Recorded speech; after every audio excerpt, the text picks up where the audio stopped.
Okay, well, let's get started. Welcome, everybody. I'm Lisa Fain, CEO of Center for Mentoring Excellence. This is week 4 of National Mentoring Month and week 4 of our interview series with longstanding mentors and mentees.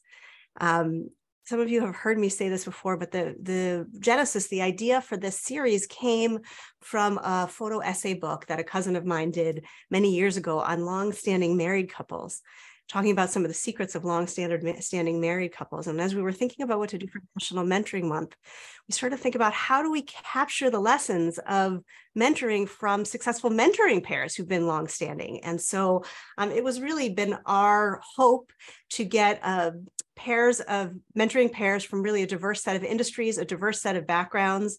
And as many of you have seen, we had our week 1 with military. Week 2, we had Judge Rice and Dr. Mark McGuire, who were more from the community end of things. Last week from the college/corporate, and this week we are venturing into the world of youth mentoring, and I'm so excited to introduce our guests. But before I do that, a couple quick housekeeping items. First of all, if you have any questions for me or for our guests, please post those in the chat. If you stick around till the end, we'll be doing a book giveaway as we've done each week. My colleague, Michelle Hancock, is your go-to person. If you have any questions, technological issues, feel free to message her directly. I'll be paying attention to the chat. Michelle will be paying attention to the chat.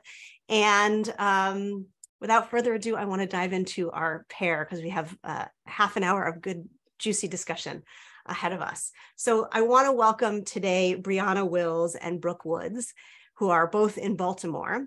And I will tell you a little bit about them. Briauna has been a community advocate in Baltimore City since she was in high school. And her passion for youth services began when she was given the opportunity to intern at ACLU of Maryland. She is a mother of her daughter, Savannah. And through becoming a mother, she knew she wanted to teach young women in the city. So she founded Young Queens in Training, which I'll have her talk to you about in just a second, which is a safe haven for girls that provides mentoring. And her mentee is Brooke Woods. Brooke is a senior in high school. She's attending a cosmetology school, and she's going to be receiving her license this year. She wants to become a midwife and a nurse. We were just talking about she'll be graduating soon and is contemplating all different avenues within the nursing world. But she's going to really use her passion for cosmetology and her talents to help her get through college. She's already been accepted into 3 out of 6 of her colleges, and she's going to be attending in fall of 2023. What a fantastic accomplishment, Brooke. And she's had a passion for helping people. And it's helping them look their best and helping them feel better. And that's really you can see that come to life in her life choices. So Briauna and Brooke, welcome. Thank you so much. Thank you. Hello. We're so happy to have you here today. Before we get started, Briauna, why don't you tell folks about Young Queens in Training, the organization that you founded? Absolutely. So Young Queens in Training is a mentor program that specializes in aiding at-risk female youth in Baltimore City and surrounding communities through crisis. And crisis can be a host of different things and barriers that young women normally face in those teen years from 8 through 18 years old. Adolescent to teen years of 8 through 18 years old. So we provide young women, as you said, Lisa, a safe haven. We also try to combat certain barriers that they are, again, facing, whether it be environmental, mental, in regards to mental health supports, and social. We also specialize in teaching young women home economics training. So in Baltimore City and Maryland in general, home economics was taken out of our school systems. They don't have access to resources like shop class or learning to cook or to self-sustain. So a big part of our programming is helping these young women to not only be self-sufficient, but to also gain tools for independent living. And I'm sorry, I'm reading the chat, guys. For independent living and for overall just becoming successful pillars of the community. So we are really trying to be that middleman between young women and youth that are in need of support and those resources that may be available to them that they just may not have access to. Incredible. Incredible. So let's focus on the relationship the two of you have. Tell us about how did it start? How did the mentoring relationship start? Well, I'll go. So I met Miss Briauna in my first year of high school, ninth grade. I was going through a lot mentally and emotionally, felt really alone. And, my mom, was my support system always. But she found Miss Briauna, she found out this group and she came to me and she was like, I have this group. It's called Young Queens in Training. And she said, you should go, you should try it out. And me, I was like, I don't really want to know. I don't think so. And then we met up at her rec center and we talked. And ever since then, we have our meetings on Thursdays. And then she introduced me to some of the other girls that are there. And ever since then, we've been close. Like, she's like a really support system to me. So she's like family to me. I can talk to her about anything now. That's great. So Briauna, I'm curious, how did you set up the parameters of this mentoring relationship with somebody so young? I think that it really, for me, meeting individuals where they are. Mm-hmm. As you stated before, I had the beautiful opportunity and most amazing opportunity to intern at the ACLU of Maryland under Frank Patinella and BB Verdi. And those two, they were my mentors. So having firsthand mentorship really allowed me the knowledge on how to approach individuals in this vulnerable population. Youth is a very vulnerable population of individuals when you talk about providing human services and supports. So meeting my youth where they are has been the most beneficial thing and tool that I've had and done to date. Being relatable, because I am an African-American woman, I am young, and I am from Baltimore City. So being extremely relatable has also played a huge key in the trust factor in relationship building in this program as well. Mm-hmm. And what do you tell the girls when you meet them about what the expectation is for participating in the program in terms of the mentoring piece? I tell them that I don't care what their parents says, they do not have to come back. That is my opening and my closing. No matter what your mom says, you don't have to be here. And I think that is sometimes the first time that a lot of youth feel that they are able to decision make, or that they have a say-so in what happens in their lives. So giving them that open and closing has, again, it's all about relationship building. And that has been proven successful for me, to let them know that there is no real pressure and there is no expectation for participating. I am here to provide them a service. I am here to work for them. I want to meet their needs and not the other way around. So there really isn't there are more requirements for family, for the parents and guardians than there are for the actual participants. Amazing. And do you meet at the school? Do you meet in the community center? Where is the location of your meeting? So we're versatile. We have weekly, as Brooke stated, we have weekly sessions Tuesdays and Thursdays at the recreation centers in Northeast Baltimore. One of them being Woodhome Recreation Center. And that's in like the Parkville community. And the other one is our home base, Herring Run Recreation Center, which is in Sinclair Lanes community, and all again in Baltimore City.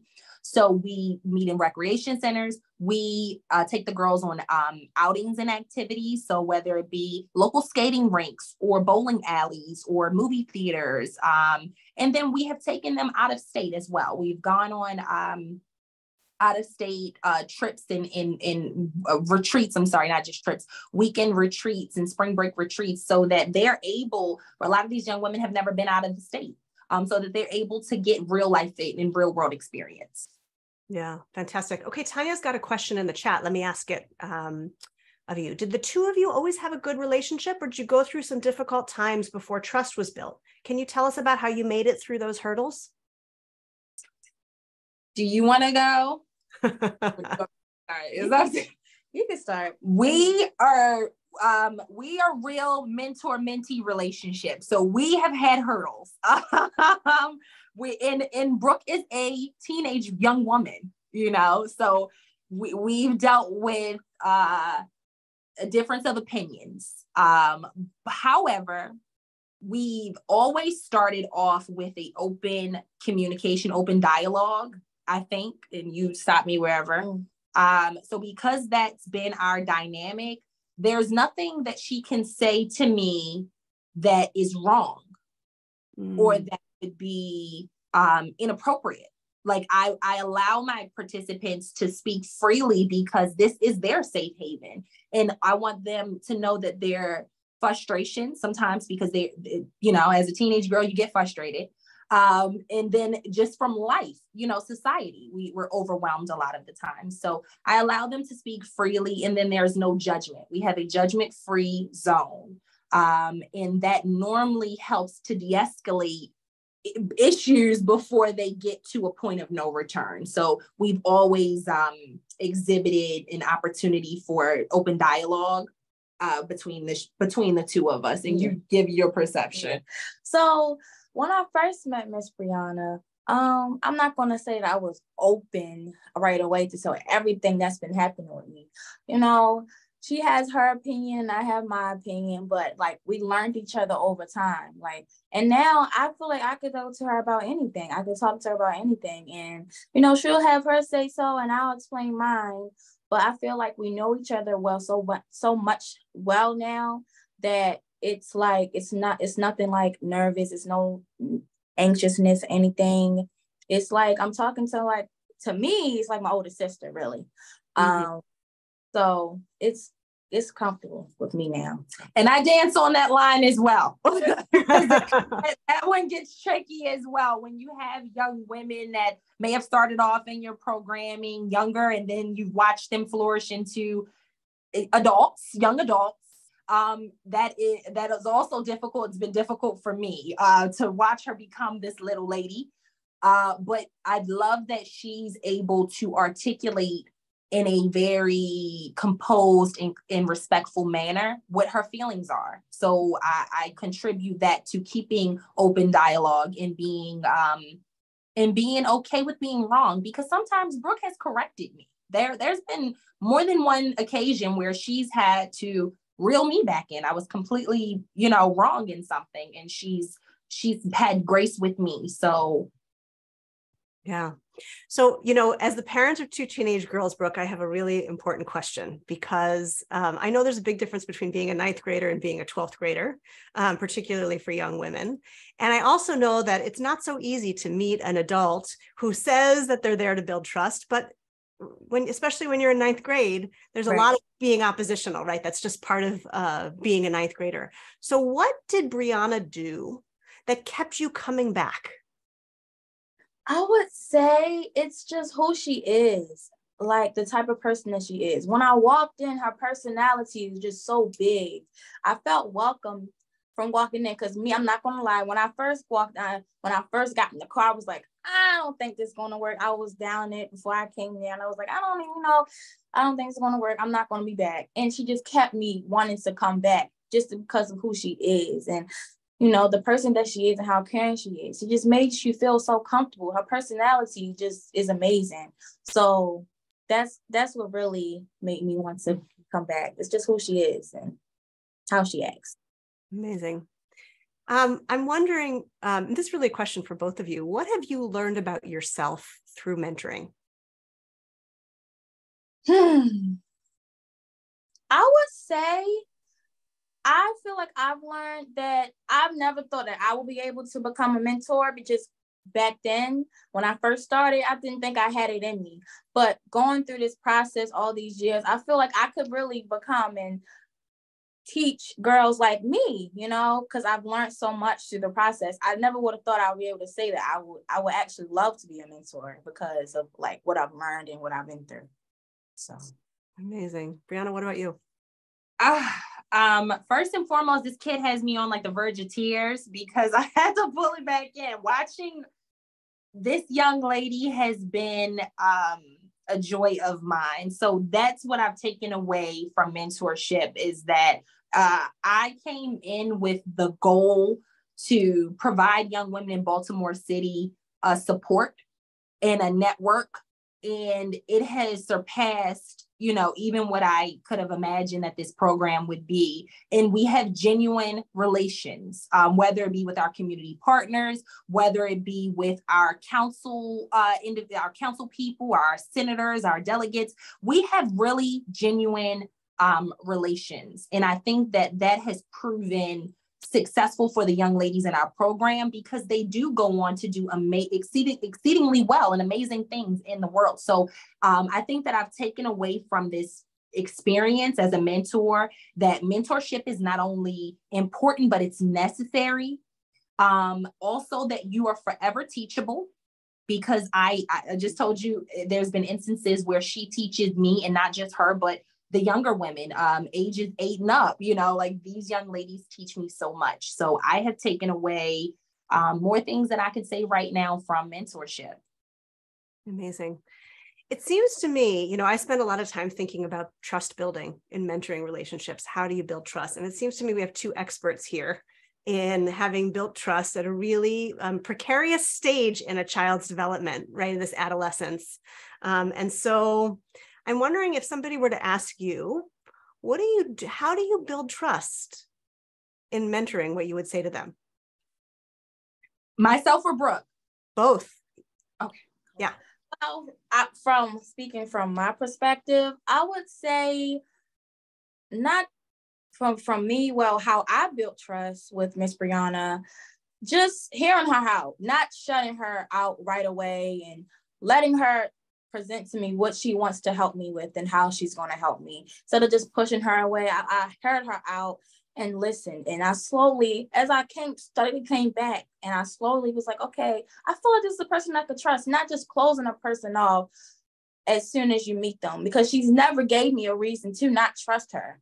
So that's just how I took it. And ever since then, it became more stronger and stronger. Well, yeah. And the other thing you did that I've already heard from you, Brooke, or I heard from Briauna, is that you felt confident enough to be able to share with her when you didn't agree with her. But I definitely agree, Michelle. I think that Lisa hit all the talking points on its head. Allowing the girls an environment where they could be open and feel comfortable, being able to communicate their feelings and their thoughts has been, that's been the core of our relationship building, and the trust factor is that they're provided opportunities to speak freely. And then again, just reiterating that it's no judgment. There's a no judgment zone here. There is nothing that I have not seen or participated in or done myself or thought about doing that these young ladies can say to me that would make me, I know we're not supposed to say it, but love them any different, because I do love them. I have to be transparent with my feelings, all of them, all 40 something of them. I love them all.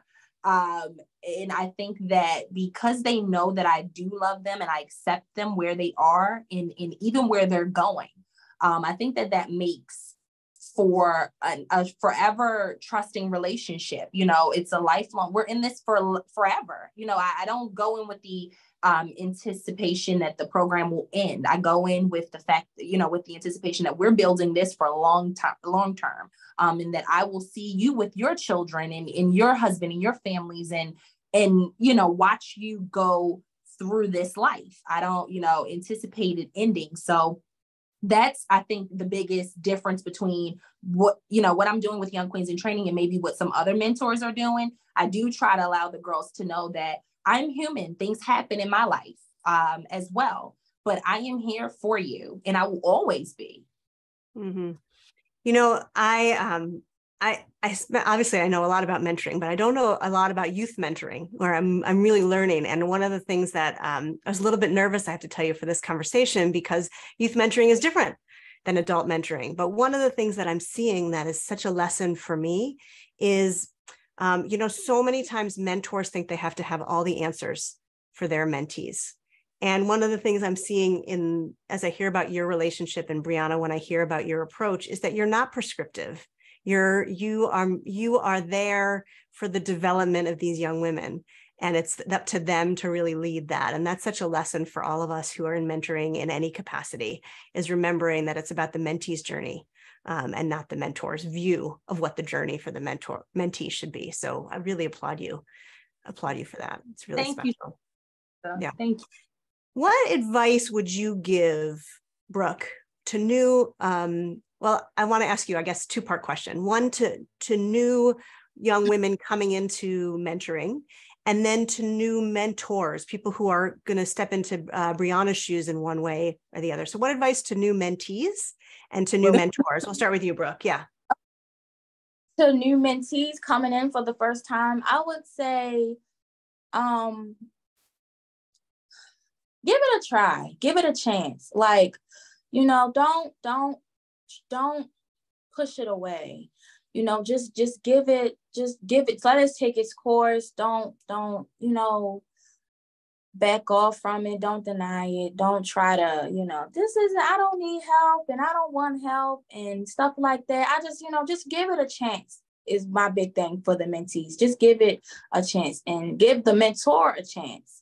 And see, and I'm not saying that every mentor or mentee will have a perfect relationship or a good relationship, but still try. Everyone has their mentor out there that's for them, that will work out.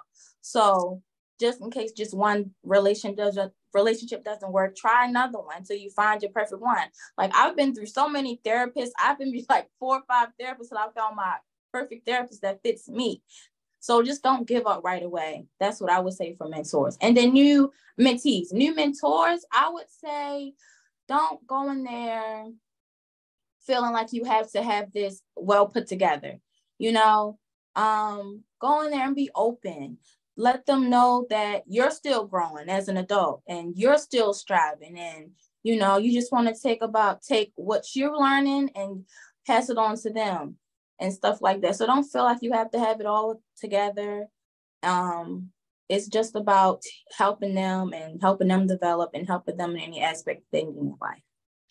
Wonderful. Thank you. Briauna, what would your advice to new mentees and new mentors be? She did so fantastic. I'm lost for words. I actually just want to piggyback on what Brooke said. I think that for mentees, what worked for us was her willingness to be open and to hear what I had to say. And I think that that's important. And I think for mentors, what I will add to the mentor piece as a mentor is that this job is not easy. Burnout does exist. You listen to your body. And there are times where it will not be glamorous. There will be times where no one will know what you do behind closed doors. And you may do some really amazing things, some really life-changing, detrimental things. And you may never be acknowledged for those things. The acknowledgement and the reward that I get literally come from the young women that I work with. It comes from being able to call Brooke and say, hey, Brooke, we're doing an interview for Mentorship Month, and have her be accessible and willing to participate because she knows how important it is. So sometimes your reward looks different. And I want to really, urge mentors to not be discouraged by the fact that there's not as a nonprofit founder, there are not always financial rewards. A lot of this stuff you are funding yourself. There's times where your volunteer list may just consist of your mother and your sister, or there may be the only people that may be of support of your program are the parents. There may be a lot of different challenges and barriers that you come up against while doing this work, but it's so fulfilling when you are able to help young women or young men who otherwise wouldn't have had that resource. So don't feel discouraged and try to do things to take care of self while in this work. Amazing, amazing advice. Well, before we let you go, I want to do one bit of housekeeping and we'll come back to you. So don't go away. The winner of the random book giveaway is Tanya Weigelt. So Tanya, congratulations. Please message Michelle Hancock directly with your address and she will make sure that I get that signed book to you this week. So thank you for that. And also, as a thank you for everybody attending, Michelle's going to put a link in the chat to some free mentoring resources. Briauna and Brooke will make sure you get that. You don't have to log it in. So we'll just send those directly to you. So you all can download that if you're interested.